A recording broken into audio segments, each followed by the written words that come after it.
This Phalaenopsis, this one has been blooming for like a month. This one just started blooming. This one is new.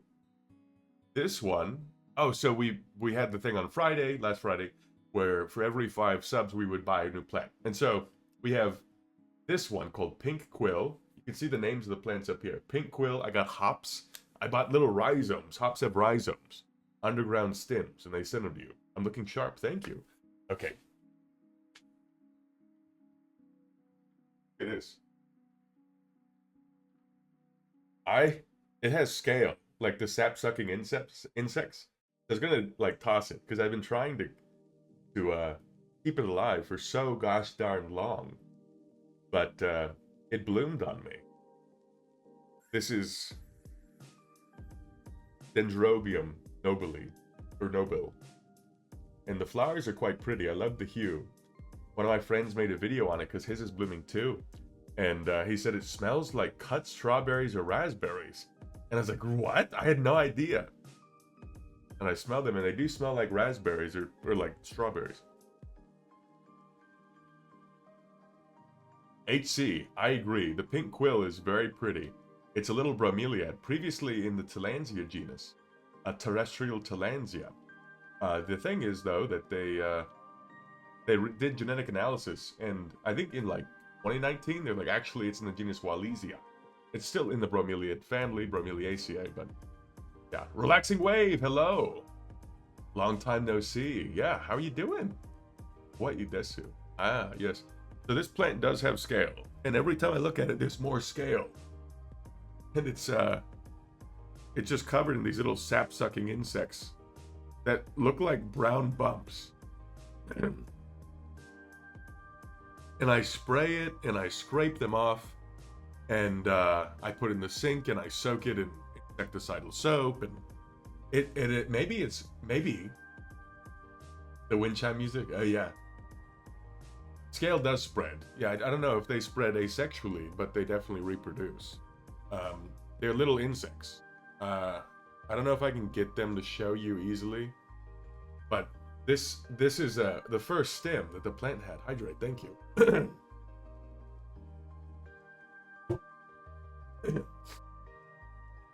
Scale will infect anything that is alive and produces sugar. So what they do is they find the phloem, which is the vascular tissue that moves sugars, and then they bite into it and they suck the sugars out. So they probably won't be on sphagnum moss poles. This one was the first one. It is the stem, and it has no leaves, but it's a storage tissue. The storage tissue. And then it made new ones. And I have to use this pole to keep them up. But anyway, nice flower. Relaxing Wave, how was Japan? I'd love to hear about it.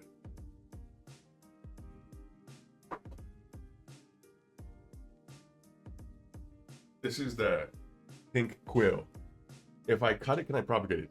I don't think so. It might, Nico Mouse. I haven't considered it. I haven't really thought about that because I'm just trying to keep that one alive.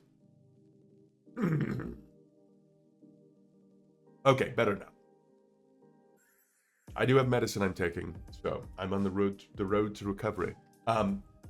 That plant has so much pests for like years, literally 2 years, that I don't think I've ever wanted to have it because it has become a bit of a burden, but it's a burden I've chosen. Leg day. I finally got medicine, so it'll be gone soon, hopefully. The cough. The pink quill. I love this shape. There's a lot of bromeliads that make this kind of structure. It's the inflorescence. Those are colorful bracts. A water break, yeah. It needs to be super saturated, so it's dripping water.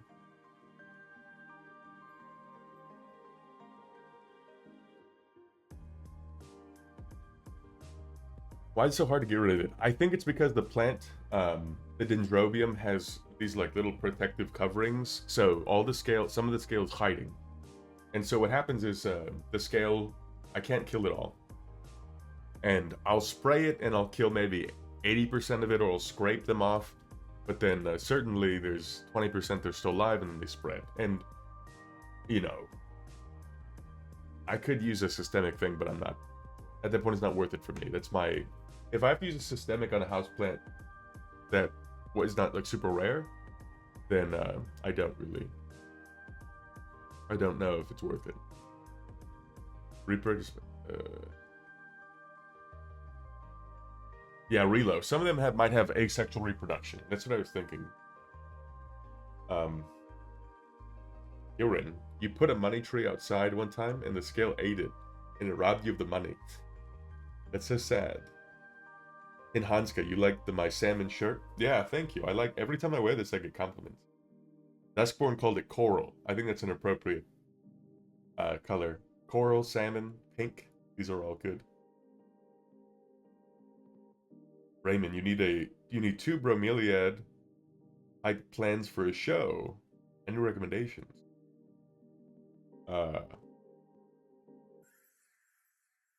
Dickia and Hectia. Dickia? Have you heard of Dickia Pale Rider? It's a cultivated variety called Pale Rider. I want to breed it, so it's just Dickia Rider.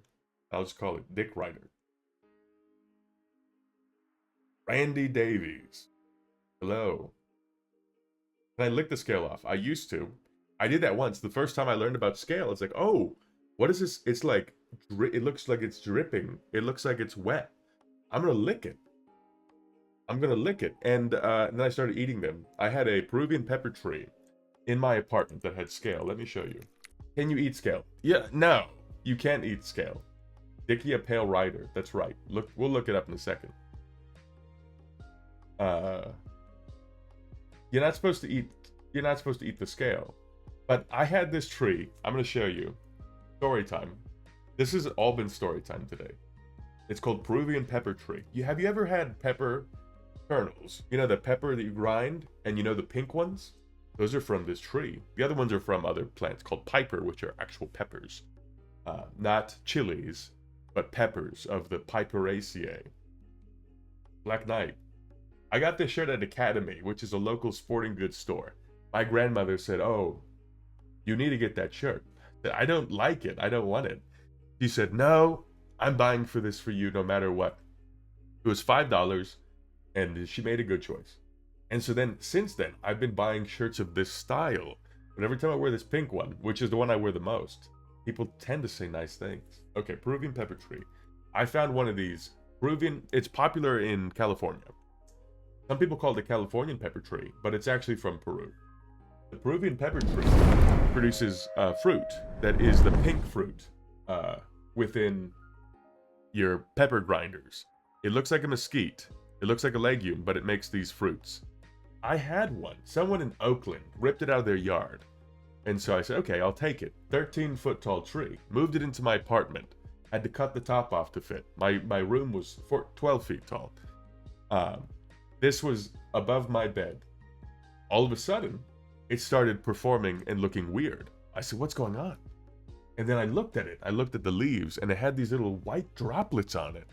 I said, oh, wow, white droplets. Maybe it doesn't make peppers. And it makes peppers, and it makes sugar. It exudes sugar. So I started licking the little droplets. And I said, oh, at the base of the droplet, there's a little brown thing. Let me eat that. So then I started licking the tree and eating the little brown things on it. Turns out, I said, huh. Oh, well, I'm not going to investigate this too much. I looked it up the next day because the brown things were still there after I had eaten them. I said, wow, what is this? And then it hit me that they were little insects. I was eating scale. Real friendships, well, they weren't my friends. They were just, so, Maximum Cowboy. I would go on, what is this called? Craigslist. I would go down on Craigslist on the free section.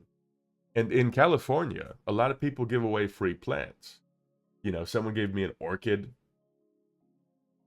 And, you know, someone in the middle of Oakland had ripped this tree out of their yard, and they had a bare root plant.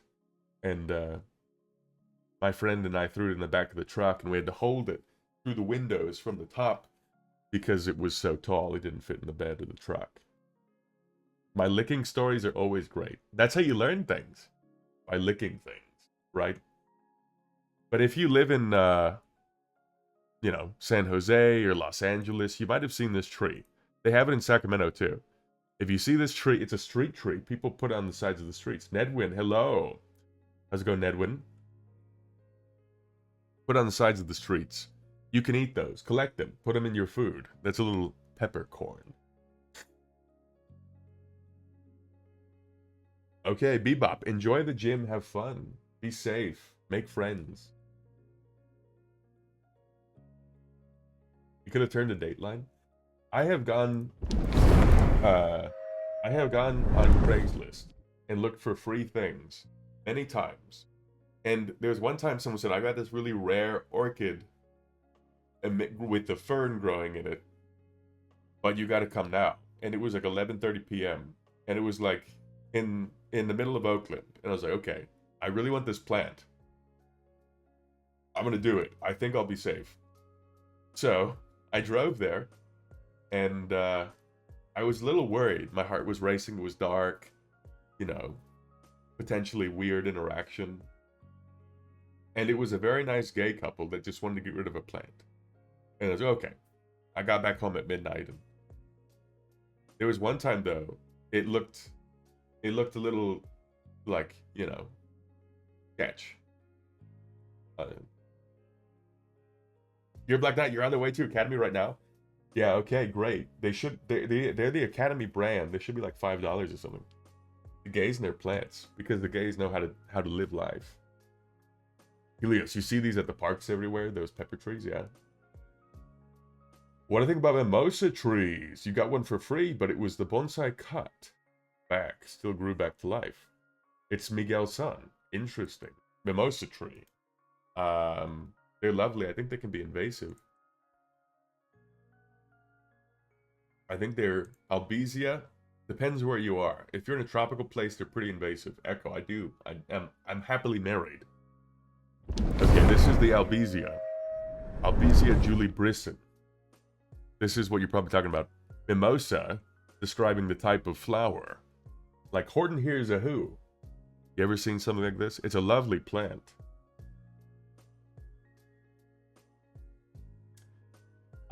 Yeah, lovely plant. Grow it. Give it a go. I wouldn't recommend growing it outside and letting it fruit if you're in like if you're in Florida or Southern California. They look like fireworks. These are called staminate flowers. So this flower, the thing you see are mostly the stamen. Wait, no. Yeah. These are the stamens, I believe.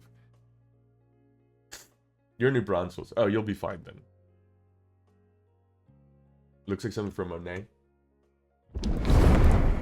PB, hello. When your neighbors moved in, they gave you a baby monstera. The same monstera you sent in Discord. Ooh, okay. There you go.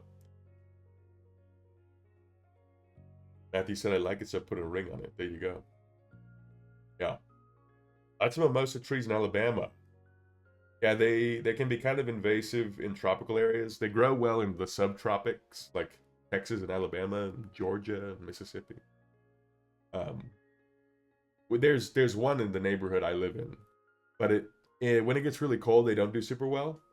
So they're all over Virginia. Yeah. That makes sense. Do I collect Funkos or anything? But I guess when I was a kid, I loved to collect things. And I was like, I'm going to collect stamps. I'm going to collect quarters. I'm going to collect erasers. I'm going to collect plants. I was trying to collect a lot of stuff. Now, I don't think I really collect anything except... I didn't have big collections. They were pretty small. I think I've moved a couple times in my life, and I realized that it was better to have things that weren't like objects, the Pokemon Go was really fun because I was like collecting things that were digital. Um, and it got me outside and moving, and that was really fulfilling. Now, last year, I hit a point where I was like, hey, I think it would be fun for me to try and collect plants of a specific genus. Collect anything except those gains. Okay, thank you. Yeah, I think that's a fun thing to think about, I guess. Yeah. Joey, I look really nice. Well, thank you. I appreciate that. I appreciate the kind words. The shirt is cooking. The shirt is a like a plasticky like material, and it's heavily worn, and so there's like parts of it where it's like messed up. You can't see it on this camera, but yeah, chat's been loving the shirt. I'm gonna have to wear this shirt every day, actually. I will wear this shirt every single day. I'm gonna buy 20 of them, and that's all I wear. These shorts are kind of tight too. The khaki shorts and this shirt. It's wicked hot outside. It's humid, right? It feels wet. So I was like, I'm gonna collect plants. The narrator's getting distracted. I don't get distracted. No, I get distracted all the time. I get so distracted. Collecting heirlooms. That's cool. I like that. So I was like, I want to collect plants of 4 genera. Hey girl, hello, good afternoon. I wanted to collect plants of the genus Tillandsia, plants of the genus Ficus, which is huge genus. Those are both huge. The genus Ferrocactus, there's like 40 species, but they're cacti and they need full sun, and I don't have room for that. And then there was a 4th one I wanted to collect, but I dropped it because it wasn't feasible. So anyway, now it's just 3, and Ficus is big trees. So we're not collecting Ficus anymore. But the 2 that I do want to collect is 1, Tillandsia, and we're working on it. We have a lot of Tillandsia on the rack. And then 2, Ferrocactus. There's only 40 species, and I love them, but I need to have space outside. What ficus tree is my favorite? That's a great question. How's my auditory processing going, Nedwin? I can't really hear the background music, but you might hear it on your end. I put it so it's pretty low. I think I misunderstood what you said, but I'll just move on. The ficus tree. What ficus is my favorite?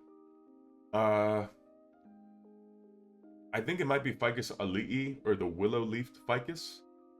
It's a good house plant. I love the shape of the leaves. It's pretty fun. I had one for like 3 years. But then when I moved, I had given it away. So I have one rubber leaf ficus, or the Ficus elastica rubra, cultivated variety rubra, I think, behind the TV in my living room. And it has a lot of light. So I put it in a big pot because I wanted to get real big. Ficus are interesting. There's many of them. There's actually a lot in Africa. They're mostly from Africa, tropical trees. I don't like eating figs that much. But, yeah. I think I just like how big they get and how they survive really well in small pots. Ficus are one of the few plants that thrive, or they do pretty well in small containers. Maybe I'll do a whole presentation on ficus, frazzled intent. I'll do a whole presentation on my favorite genera. One of these days I'll do one on ficus, ferrocactus, and tillandsia. I love many plants, but to keep it simple, I'll say those. You bought a ficus tree from H-E-B and left it outside in the rain. You left the ficus tree out in the rain, and it's thriving. I would leave it out there, actually. Is it a fiddly fig? If it's adapted to the bright light, then leave it, and it'll thrive. And then in November, December, when it starts to get below 40 degrees Fahrenheit, bring it inside. Buenos dias, Edram. Hello. Tillandsia is a genus, Edgar, within the bromeliad family. So Tillandsia is a type of bromeliad. Bromeliaceae is the taxonomic rank that includes pineapples and Tillandsia and other bromeliads. The Fuecoco emote. Those emotes are cool. The Pokemon ones? Whose are those? I'm trying to click this. Oh, those are yours! Oh my god, that's great. will subscribe just to get those emotes. Okay, leg day inspo. Take care, we'll see you around. Can you plant a pineapple top? Yes, you can. Steph's welcome. The way you plant it is get the pineapple, twist it off the top, and then remove the leaves. Once at the base of each leaf is a thing called the meristem. Those meristems will grow into roots. So what you can do is peel them off. You'll see the bumps. Those little bumps will grow to roots. Make it about an inch. I would do an inch personally. Stick it in some soil. Cover it.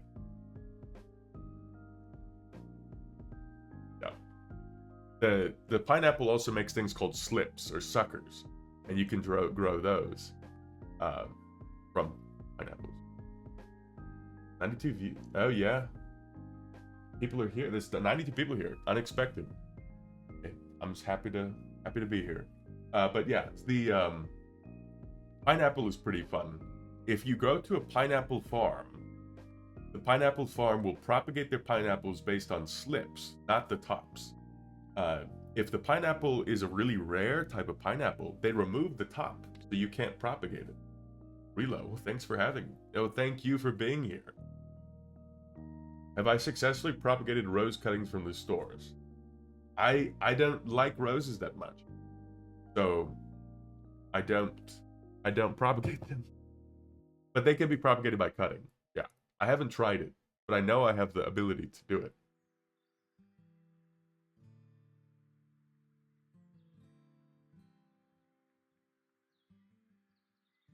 PC Marky, you learned about leticifers because of my song? It was just a video. Leticifers are cells from which latex oozes. It was rhyming. Maybe that's why it sounded like a song.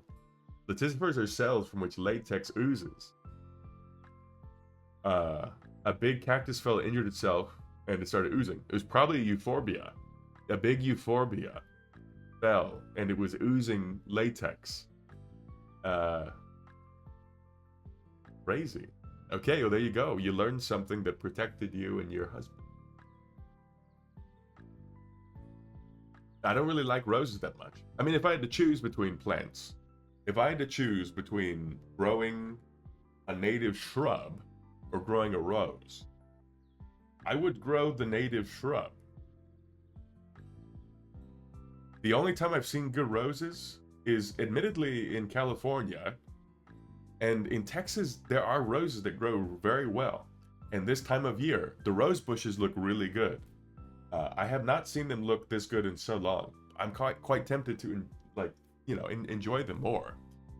A lot of people plant these little roses that have like little pink flowers. I don't know what they're called, but in Texas there's a couple that are cultivated varieties that do really well here, and our weather's been pretty accommodating for them at present. Soul Space, your wife is a plant person, but you have an aloe plant. You named Gilgamesh. Cute. 4 years old. There you go, Soul Space 27. Exciting. Congratulations on Gilgamesh. You gave him a good name too. If you name a plant, you're more likely to keep it alive because you're attached to it. That's my 2 cents. People say, is talking to your plants good for them? In a way, it is. In a roundabout way, it is good to talk to your plants because you're spending more time with them. The carbon dioxide you're breathing on them, whatever. But what's really mattering is that you're spending time thinking about the plant and talking to it. Kelp, good morning. And because you're spending more time talking to the plant, you're looking at it and observing it, and maybe you're watering it more and making sure it gets what it needs. And so that's what I say about that. So because you named your aloe and it has the name Gilgamesh, you're more likely to take care of it. I don't know you, but that's my assumption. Keeping rare pineapples, Edgar, yes. When I lived in Hawaii, they would have special shipments of these like special pineapple. They remove the top from it so you can't propagate it. Weeds are great. Hey, a weed is only a weed if you say it is. Yeah, some weeds are cute. Some weeds are great. Some weeds we definitely need to appreciate. Maximum Cowboy says, what about native rose species? By me, there's a prairie and marsh roses. Oh, that's great. I love that. My disdain for roses originates with colonization and monoculture. A rose garden often is like very formal and stuffy, and sometimes they're beautiful, but most of the time they don't. You need a rose.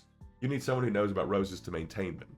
So if you have a rose gardener and you have a rose garden, it can be beautiful and lovely and fragrant and sweet. But you know what I really like is native plants and the diversity. And so the reason I say I don't like roses is to get a conversation beginning about like people just planting only roses. And I don't care for that. And you need someone who knows how to grow them to be able to cut them back so that they get really full and dense. A lot of the roses I see in my area, people don't know how to take care of them.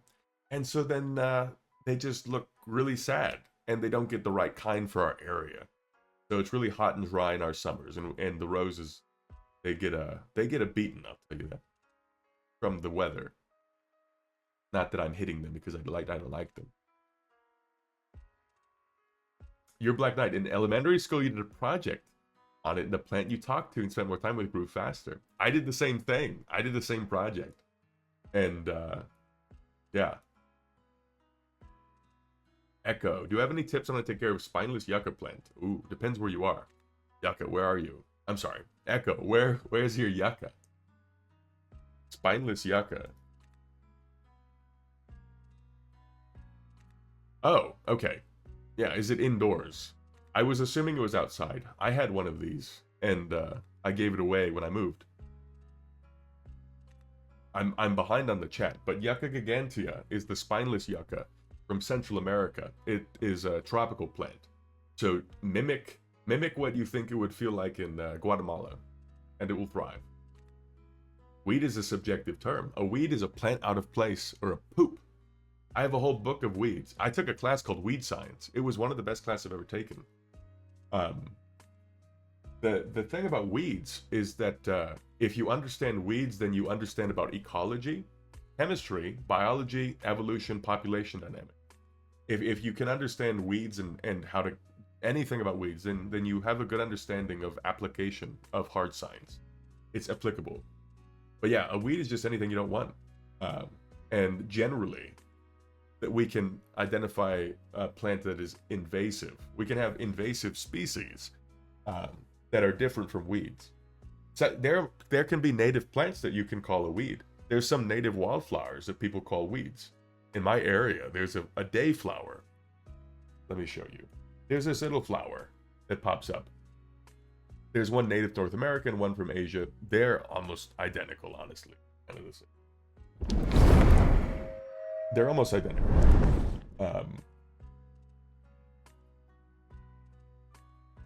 Look at, yeah, these, sometimes people consider these weeds, but there's some native to my area. Anyway.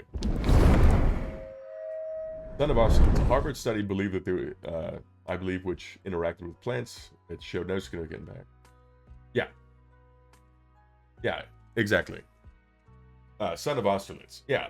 Talking to a plant and like breathing on it won't do anything. But if you're naming it and interacting with it more, you're more likely to care about it. Help, you like weeds. You have a favorite weed? Is this Cannabaceae?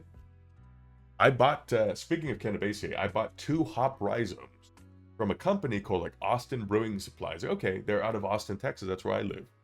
And they're going to send them to me immediately. They said, okay, we'll send them to you when we think it's ready for you to plant them outside. I said, what?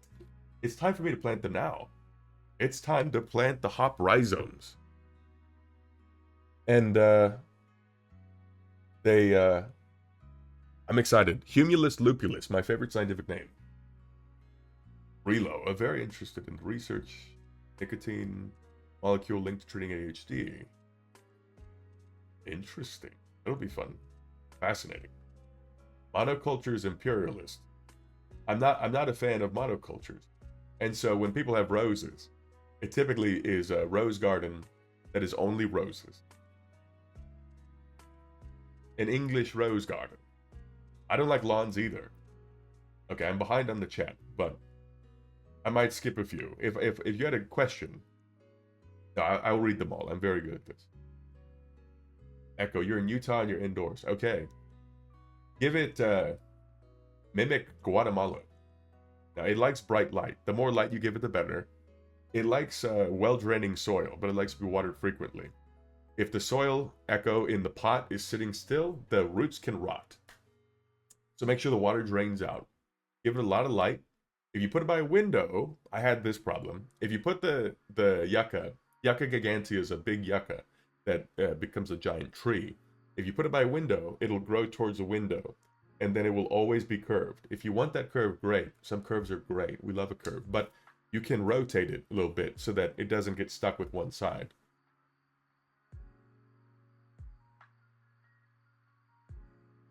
Yeah. Sea slug. Oh yeah. The music. Can you feel the sunshine? Abadabadabado. You feel like a dandelion would be the most well-known flower. Yeah, that's fair. I feel like most people would know a dandelion. Depends where you are. I know that amaranth is a really big one for like farmers. It's one of the number one most invasive weed in like tropical farming that I'm aware of is spiny amaranth. Help you enjoy the Cannabaceae weeds. Yeah, I had this drink called Tejas Tonic that had THC in it, and it knocked me out in a good way. What are paparoses? Okay, I'm gonna Google it. PC Market. We're gonna see what it is. Hello, privyet. How's it going? Hop rhizome. A hop rhizome. Let me show you. I ordered 2 of them. A rhizome is an underground stem. A rhizome is an underground stem, and the way that you grow hops. You know what a hop is? A hop is what they use to make beer. It looks like this. These are the flower inflorescence, the flower stem or the flower structure. This is what you put into your beer. This contains a lot of chemicals that prevent growth of bacteria. And people decided to put this into their beverages because it prevented them from being infected with. Oh yeah, Portland's a great place to grow hops. But this is what you do. You buy this and you plant it, and it grows into this. Hops are a vine. And so if you have a hop yard, a yard where you grow hops. Oh, shit, what is this?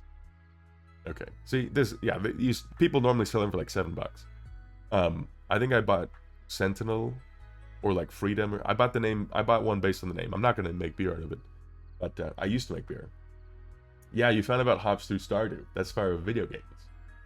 I love a hop yard because it grows so nicely and then it drops down and smells cool. I like the smell of hops.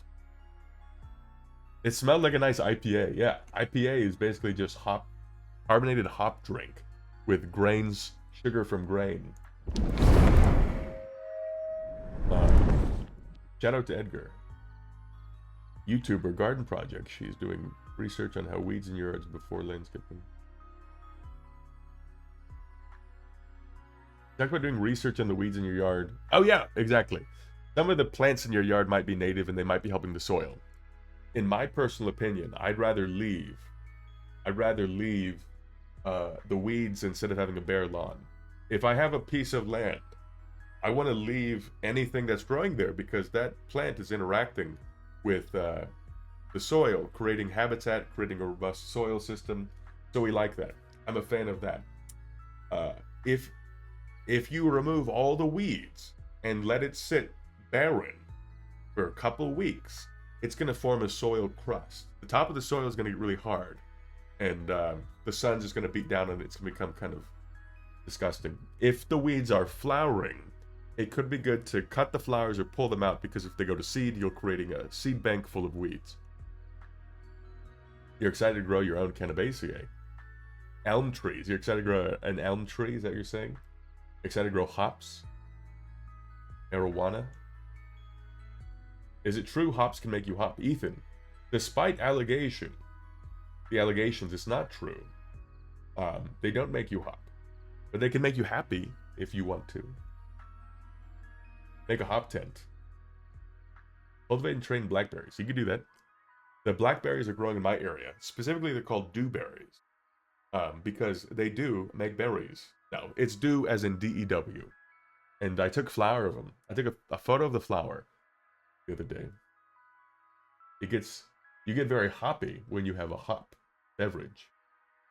We get all, yeah. There's a local hardware store near me that does not know how to price things. Or I guess no. Okay. There's a local hardware store near me that does not sell certain objects in the period of time they feel is appropriate. So then they discount them and then discount them again. And I got these 2 pots. I know when to go.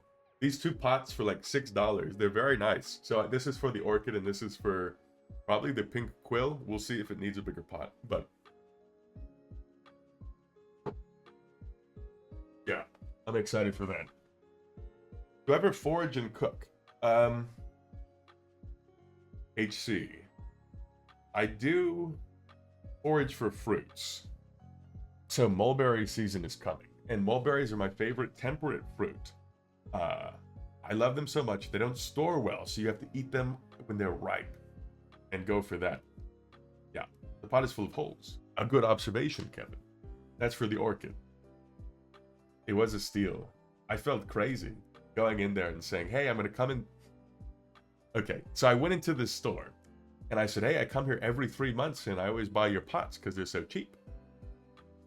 And then they were like 75% off. And so then at the very end, I said, okay, see you in 3 months when I come back. Relo, you want to grow a mixture of all 3? An elm in the middle of a hop yard. Full canvas. So foraging and cooking. I mostly forage for fruits. That's the main thing I do. So we're about to hit mulberry season, and then after mulberries is dewberries, and after dewberries, it's plums. I mostly go for the fruits. Yeah, and the mulberries are not native, so they taste better. The mulberries are fantastic. They don't store well, so you pick them and they start to kind of become kind of bad after 24 hours. So I eat them right off the thing. Often there's not many insects in there, so I'm getting a good deal. The plums are kind of acidic, so they're not that great. November's pecan season, so I forage for pecans. But the wild dryad got you into foraging. There you go. Yeah. Shane sent me some videos, so Shane and I are making a video together. Lemon's your favorite fruit. You love to grow one. You could put it in a pot. You could grow in a small pot, and then move it in and out really low. But they're subtropical, so if you're anywhere from San Antonio to like Virginia, you could potentially grow lemons, or in California. I mean, you can grow them in many places. Get rid of Dallas grass forever. Oh, you don't like it? That's a weed. That's a weed if I ever saw one. Well, night owl. To get rid of the no, let me reset. To get rid of the Dallas grass, you could spray a chemical that targets monocots. There are certain herbicides that kill only grasses, and what the rule of thumb is that if you have a weed set seed, then it will continue to be present for 7 years. So weeds are evolved like many wild plants. We're used to cultivated plants, which if you put the seed in the ground, it grows. But pretty much everything else that we have is wild, and they have dormancy. And so the most adapted and most intense invasive weedy plants have in dormancy that will allow the seed to grow, make the fruits fall into the soil, and then basically the seeds will grow over the next decade. Like 10% will grow every year. So there's a rhyme that gardeners say, and when I was an intern, the gardener would say this once a week. He would say like, 1 week of weeding saves you from 7 years of weeding, or something like that, but it rhymed. Help, how are the meds helping with the cough? In my 4-minute online session at 10:45 p.m. on Tuesday. The nurse practitioner informed me they would prescribe me an antibiotic and a cough medicine. And I went to my pharmacy and they only gave me the antibiotic. And so, the antibiotic is just going to kill the stuff living in my lungs. I thought I had pneumonia. And then they said it sounds like I have a sinus infection. I think they're both right. No, I don't have pneumonia, but whatever was in my lungs has made its way into my nose. So I do have a sinus infection, and I have some bacteria living in my lungs. And they've been happy there for several months, but they haven't paid rent, so they're going to be gone.